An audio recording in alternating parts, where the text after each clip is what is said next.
Dalam banyak-banyak kes yang Abang Boy dah cover lah, Abang Boy rasa inilah kes hands down paling mengilukan. Serius tu, kes ni straightforward je dan mangsa dia pun tak ramai. Tetapi dia punya cara seksa tu, uish, memang kejam guys. Dia menyeksa berhari-hari. Semua hanya semata-mata untuk memuaskan nafsu dia saja. Korang mesti terfikir, ni mesti kes rogol ke, liwat ke. Oh tak guys, serius. Abang Boy tak tahu ayat apa yang Abang Boy nak gunakan untuk gambarkan kat korang macam mana. Apa yang terlintas kat otak Abang Boy adalah Mamat ni memang gila. So Abang Boy dah tak nak warning dah. Yang video ni ada unsur sensitif ke, apa ke, nak suruh orang tengok video lain ke, dah tak ada dah. Sebab apa? Sebab Abang Boy perasan hampir semua video Abang Boy ada unsur-unsur macam tu. So tanpa membuang masa, let's go.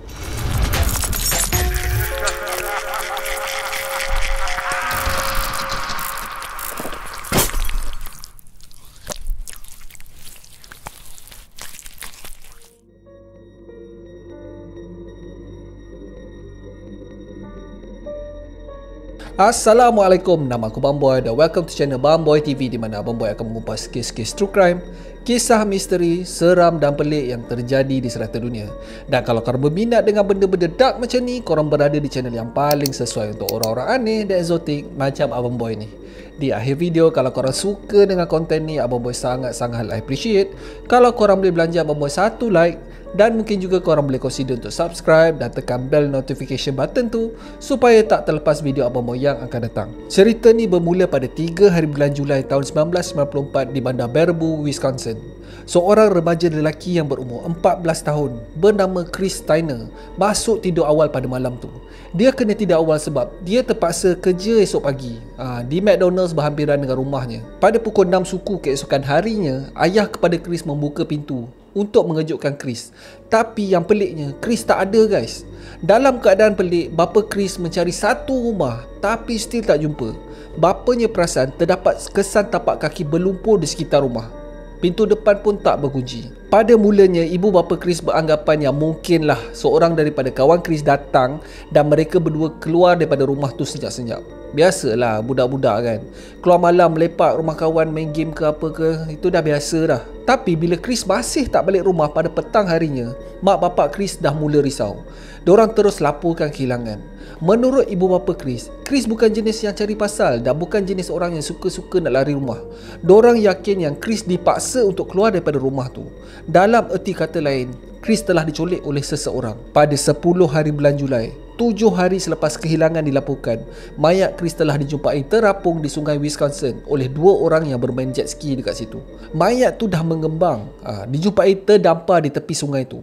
Badan tu dalam proses akhir pereputan, menyusahkan proses mengenal pasti. Pakar bedah siasat terpaksa menggunakan rekod gigi untuk mengenal pasti mayat Chris. Punca sebenar kematian adalah lemas, tetapi pakar bedah siasat mendapati ada benda pelik mengenai mayat si Chris ni. Tulang kedua kakinya patah di beberapa bahagian. Tapi benda ni tak menimbulkan keraguan pun. Mereka beranggapan yang Chris berkemungkinan terjatuh daripada tebing berbatu dan ini adalah punca kakinya patah. Coroner tak dapat memastikan sama ada si Chris ni membunuh diri ataupun kemalangan ataupun ada unsur-unsur jenayah. Mereka tahu yang Chris mati lemas, tetapi punca kematian masih tak dapat dikenal pasti. Mayat Chris telah disamandikan oleh ahli keluarga terdekat dan kehidupan di bandar Baraboo ni berjalan seperti biasa.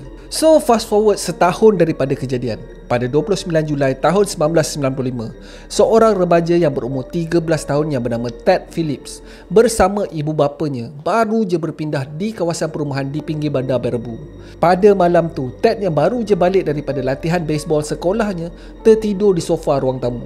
So memandangkan Ted ni yang keletihan, ibu bapa Ted membiarkan dia tidur dekat situ. Pada awal pagi, dalam lebih kurang pukul 2 macam itulah, si Ted ni merasakan yang dia telah diangkat daripada sofa tu. Mula-mula dia ingat bapanya nak bawa dia masuk dalam bilik tidur. Dalam keadaan mamai tu, dia mula buka mata. Ted berada di luar rumah dan orang yang memapahnya bukanlah bapaknya. Mamat tu adalah seorang remaja yang lebih tua daripadanya dan langsung dia tak kenal. Mamat tu bernama Joe Clark yang berumur 17 tahun. Menyedari yang Ted ni dah terjaga daripada tidur, dia meletakkan Ted kat bawah. Dan untuk tidak membuatkan si Ted ni panik, dia mengatakan yang dia sebenarnya nak mengajak Ted ke satu parti di hujung kawasan perumahan tu. Joe mengatakan yang Ted adalah seorang yang cool dan dia ingin menjadi kawannya. Tak tahulah apa yang membuatkan Ted ni nak ikut Mamat ni, yang langsung dia tak kenal. Mungkin sebab dia baru lagi berpindah dekat area tu dan tak berapa kenal jiran-jirannya. Mungkin jugalah dia nak mencari kawan. Apa-apa pun, keputusan mengikut Joe adalah keputusan yang Ted kesal seumur hidupnya. Joe telah membawa Ted ke sebuah rumah yang usang di hujung kawasan perumahan tu. Jarak rumah usang tu daripada rumah Ted adalah lebih kurang 1.5 km. Rumah tu berada agak terasing daripada rumah-rumahnya lain. Jiran yang paling dekat adalah dalam lingkungan 200 meter lah lebih kurang. Joe mengatakan yang kawan-kawan yang lain akan datang sekejap lagi membawa bia dan perempuan. Dalam rumah tu memang kotor gila guys, sampah merata-rata. Joe mengatakan yang ini adalah rumahnya dan dia tinggal bersendirian. Masa tengah lepak-lepak tu, Joe mengajak Ted untuk ikut dia ke biliknya. Lagi sekali, tak tahulah apa yang difikirkan oleh Ted. Dia ikut je si Joe ni naik. Serius lah weh, kau tak takut ke siap? Cuba imagine lah, dah masuk dekat rumah yang penuh dengan sampah sarap. Lepas tu dia ajak pula masuk ke bilik. Hui, kau dah kenapa dodol? Tak bijak tu. At this point, Ted mengikut tanpa dipaksa. Dia bukan diugut ke apa ke tak. Dia ikut je si Joe ni, macam kena pukau. Bila dorang berdua sampai je kat bilik, perangai Joe terus berubah. Joe terus menolak Ted ni di atas katil. Joe telah menangkap kaki Ted dan start untuk memulas pergelangan kaki Ted. Ted pada masa ni memang menjerit dan meronta kesakitan. Joe terus memusingkan pergelangan kaki Ted sekuat-kuat hatinya dan akhirnya berbunyi krak. Pergelangan kaki Ted telah dipatahkan oleh Joe. Mungkin disebabkan adrenalin, Ted berjaya menolak Joe dan sempat bangun untuk melarikan diri. Tapi tak jauh guys, kaki dah patah kot. Terjengkot-jengkot dia cuba untuk menjauhkan diri daripada Joe. Dia sempat sampai di bawah tangga. Dan pada masa ni, Joe telah menolak Ted daripada belakang hingga terperosok ke sofa ruang tamu. Di sini, Joe telah memukul Ted sampai lunyai. Tak cukup dengan tu si Joe ni kemudiannya mencapai kaki Ted yang telah patah tu dan memusingnya sekali lagi. Dan setelah puas melihat si Ted ni menjerit kesakitan, Joe kemudiannya duduk atas peha Ted dan menarik kakinya ke atas. So kalau korang boleh imagine, dia duduk atas peha Ted, dia ambil kaki tu, dia tarik ke atas. Hui, gila mat. Sekali lagi, krak, tulang peha Ted telah patah. Ted menjerit semahunya. Akan tetapi di muka Joe hanyalah senyuman. Joe mengatakan tak ada siapa yang akan dengar kalau Ted menjerit sekuat mana pun. Joe kemudiannya mengheret Ted ke bilik tidurnya dan di situ Joe mematahkan kaki lagi satu. Macam-macam lah si Joe ni buat pada masa tu. Dia pulas kaki Ted, dia lipat, dia tarik dan macam-macam lagi lah. Dan bila dia dah puas menyiksa Ted, dia kemudiannya beronani menggunakan kaki Ted yang dah longlai tu. Oi, gila, sick tu. Tak tahulah sama ada korang pernah dengar tak food fetish ni. Food fetish ni dia bila tengok kaki je dia horny. Lebih kurang lah Tetapi si Joe ni, dia punya fetish level lain tu. Tak tahulah sama ada korang pernah patah kaki atau tangan tak. Abang Boy pernah terseliuh di siku. Bukan patah tau, terseliuh je. Dia punya sakit tu, hoi gila mat. Bengkak sampai seminggu. Nak buat apa pun tak selesa. Itu baru terseliuh, belum patah lagi. Dalam kes Ted ni, kaki dia dah lah dipatahkan. Lepas tu dibuat main macam kaki ayam. Hoi gila, ngilu tu. Di penghujung sesi seksaan tu, Joe mula berubah sikap. Dia mula menunjukkan perasaan menyesal dan mengesat darah daripada luka-luka di kaki Ted. Joe kemudiannya akan memapah Ted ni ke sofa bawah dan menonton TV bersama-sama. Joe akan bersembang macam tak ada apa-apa yang berlaku. Sembang macam diorang ni member lama. Joe mengatakan yang dia ni ada satu fetish yang pelik. Dia sangat-sangat suka dengan bunyi dan rasa mematahkan tulang. Mula-mula dia suka mematahkan tulang-tulang binatang yang dia jumpa. Tak kisahlah kucing ke, anjing ke, rekun ke, apa saja binatang kecil yang dia jumpa. Kemudian perasaan tu dah berubah. Dia mula curious, macam mana rasanya mematahkan tulang manusia. Dia telah mencuba untuk mematah tulang kakinya sendiri tetapi tak berjaya. Dia tak berani, dia takut sakit sebenarnya. Dia cakap lagi yang bila dia mematahkan tulang Ted ni, dia rasa bernafsu. Pada time ni, dia mengambil stokin dan beronani di sebelah Ted sambil meraba-raba kaki Ted yang dah patah tu. Hoi gila, serius. Memang sakit mamat ni weh. Pada keesokan paginya, Joe menyuruh Ted untuk mengenakan braces kaki dan memaksa Ted untuk berjalan. Kaki Ted dah biru dah bay pada masa ni. Dan dekat luka-luka tu keluar cecair yang berwarna kuning. Luka tu adalah disebabkan tulang kaki Ted yang mencucuk dagingnya. Walaupun dirayu, Joe tak peduli. Dia memaksa Ted untuk turun tangga rumahnya dengan memakai braces tu. Beberapa kali juga Ted terjatuh, dan setiap kali Ted terjatuh, dia akan menyuruh Ted untuk bangun dan berjalan semula. Perangai si Joe ni memang tak boleh dijangka guys. Dia akan cool seketika, tetapi kalau si Ted ni tersalah cakap, Joe akan berubah menjadi orang gila. Dia akan terus memukul Ted semahunya, dan setelah puas memukul, dia akan mulakan balik memulas, melipat dan menarik kaki Ted macam rubber band. Pada petang hari tu, at some point, Joe cakap yang dia nak keluar sementara. Joe meninggalkan Ted di atas katil dan beranggapan yang si Ted ni takkan berupaya untuk bangun disebabkan kecederaan kakinya yang sangat teruk. Pada masa ni, keadaan kaki Ted memang barai gila lah. Tulang pinggulnya pun dah patah. So si Joe ni belah macam tu je. Dia yakin gila yang si Ted ni takkan berupaya untuk melarikan diri. Tetapi apa yang berlaku adalah, selepas beberapa minit si Joe ni belah daripada rumah tu, Ted dengan segala kekuatan yang ada menggagahkan diri untuk mengesot turun daripada katil. Kemudian turun pula anak tangga sehingga ke bawah. Dia bukan turun biasa tau. Dia tergolek sampai ke bawah. Sakit dia usah ceritalah. Akhirnya bila sampai je dekat bawah tangga tu, dia pengsan akibat kesakitan yang teramat sangat. Dia tak tahu berapa lama dia pengsan. Tetapi bila dia tersedar balik, Joe berdiri di sebelahnya. Apa lagi? Memang kena ligan lah member. Sekali lagi dia dipukul semahunya, dan kali ni Joe telah melompat di atas dada Ted sehinggakan tulang dada dan rusuk Ted patah. Dan sekali lagi pergelangan kaki Ted telah dipulas semahu-mahunya sehinggakan seluruh kakinya berpusing ke belakang. Korang bayangkan kaki tu macam ni, dia pusing ke belakang guys. Gila. Pada malam tu, sekali lagi Joe nak keluar daripada rumahnya. Memandangkan ada kemungkinan si Ted ni melarikan diri, dia telah mengurungkan Ted ni di dalam amari dan menguncikannya. Bila si Ted ni merasa yakin yang si Joe ni dah belah daripada rumah tu, dia meraba-raba dalam gelap dan dia terjumpa satu gitar elektrik yang buruk.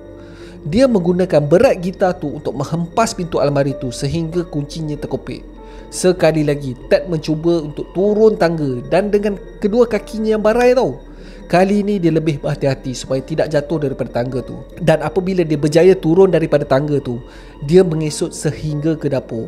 Kesakitan yang dia alami ni tersangatlah teruk sehinggakan Ted ni pingsan beberapa kali semasa nak ke dapur tu. Di situ dia berjaya menjumpai sebuah phone yang melekat di dinding.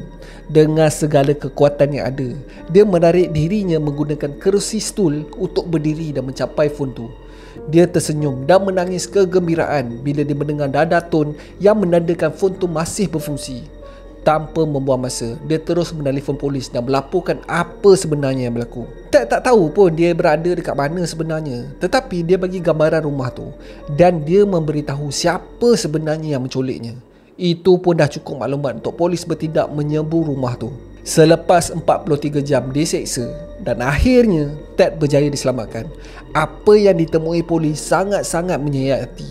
Menurut report, mereka menemui Ted dalam keadaan yang sangat parah. Kedua-dua kakinya memang tak rupa kaki dah. Sebelah tangannya telah patah dan tulang dadanya retak.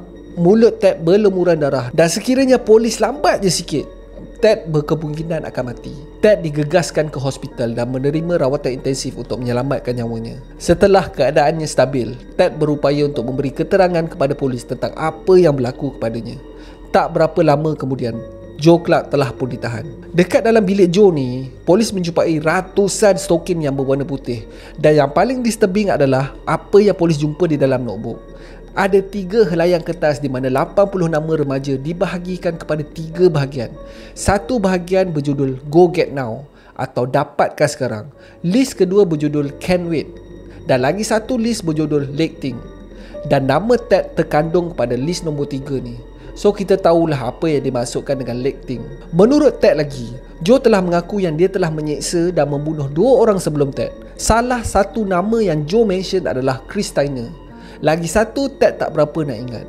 Polis terus membuka balik kertas siasatan tentang kematian Chris setahun dulu dan mengorek kembali kubur Chris untuk dibedah siasat sekali lagi. Coroner mendapati yang kecederaan yang dialami Chris sama seperti apa yang Ted lalui.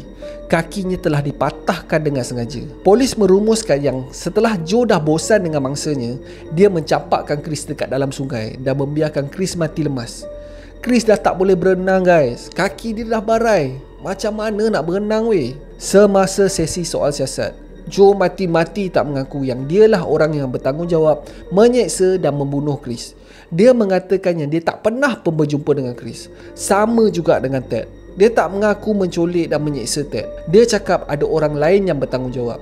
Dia tak ada kena-mengena langsung dengan apa yang terjadi dengan Ted. Hei, abah dia lah. Joe Clark telah dibicarakan dan didapati bersalah atas kedua-dua kes.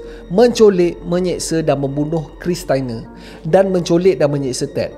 Disebabkan Wisconsin telah mengharamkan hukuman mati, Joe telah dijatuhkan hukuman penjara seumur hidup tanpa peluang untuk diperol. Persoalan dia sekarang ni, siapa sebenarnya mangsa ketiga? Joe confirm lah takkan mengaku. Sehingga ke hari ini, Joe still mengatakan yang dia langsung tak bersalah atas segala pertuduhan ke atasnya. Penyiasatan polis pun tak jumpa apa-apa dalam rekod kehilangan. So ada kemungkinan yang kita takkan tahu pun siapa mangsanya ketiga sampai bila-bila. Ted Phillips berjaya berjalan kembali selepas menjalani beberapa siri pembedahan untuk membetulkan kembali tulang dan saraf kakinya. Ted telah muncul dalam beberapa siri dokumentari untuk share pengalaman ngerinya. Kalau bukan kerana Ted menggagahkan diri mengesot hingga ke dapur pada malam tu, kemungkinan Joe akan meneruskan aktiviti menculik, menyeksa budak-budak remaja di kawasan sekitar, semata-mata untuk memuaskan nafsu peliknya. So that's it for today guys. Terima kasih sebab tengok video Abang Boy sampai habis. Kalau korang suka dengan video ni, Abang Boy sangat-sangat appreciate kalau korang boleh belanja Abang Boy satu like, dan mungkin juga korang boleh consider untuk subscribe dan tekan bell notification button tu supaya tak terlepas video Abang Boy yang akan datang. Abang Boy nak minta tolong dekat korang ni sebenarnya. Kalau korang suka dengan konten-konten video channel Abang Boy ni, korang share lah, bagi tahu kawan-kawan. Biar kita sama-sama jadi orang-orang ni. Sokongan korang memang awesome. Abang Boy janji akan publish video yang lagi awesome untuk korang semua. So akhir kata, jangan nakal-nakal, be awesome, stay creepy. Assalamualaikum.